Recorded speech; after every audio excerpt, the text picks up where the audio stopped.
ప్రముఖులు, పెద్దలు, అలాగే రాజకీయ నాయకులు. నెల్లూరు జిల్లా ఆత్మకూరు నియోజకవర్గం ఎస్పేట మండలం శ్రీకొలను గ్రామంలో మంత్రి రామనారాయణ రెడ్డి 1.90 కోట్ల విలువైన పలు అభివృద్ధి పనులకు ప్రారంభోత్సవాలు, శంకుస్థాపనలు నిర్వహించారు. నూతన హెల్త్ క్లినిక్ ను ప్రారంభించి చెరువు మరమ్మతులు, అంకమ్మ ఆలయ నిర్మాణ పనులను శ్రీకారం చుట్టారు. అనంతరం 305 మంది లబ్ధిదారులకు ఎన్టీఆర్ సామాజిక భద్రతా పెన్షన్లను పంపిణీ చేయడంతో పాటు సీఎం రిలీఫ్ ఫండ్ చెక్కులను అందజేశారు.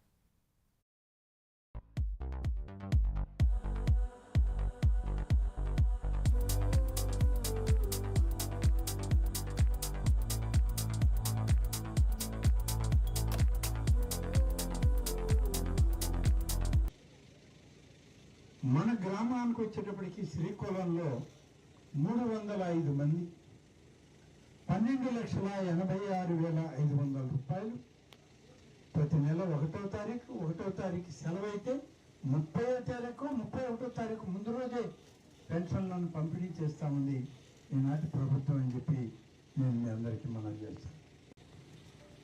అన్ని కులాలు వర్గాలతో పాటు అగ్రవర్ణాలలో ఉన్నటువంటి పేద కుటుంబాలైనటువంటి బ్రాహ్మణులకు కూడా పెన్షన్లు ఇస్తామంది ఈ ప్రభుత్వం.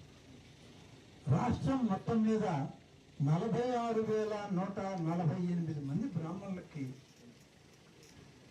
1వ తారీఖు వచ్చేటప్పటికి 21,20,69,000 రూపాయలు పెన్షన్లని రాష్ట్రం అంతా కూడా పంపిణీ చేస్తున్నాం.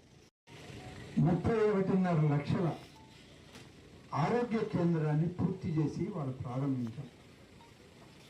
ఇది ఇవాళ ఈ ఆలయం పూర్తి కావాలి. ఆలయ ప్రతిష్టకి గ్రామంలో ఉన్నటువంటి మహిళలందరూ వచ్చి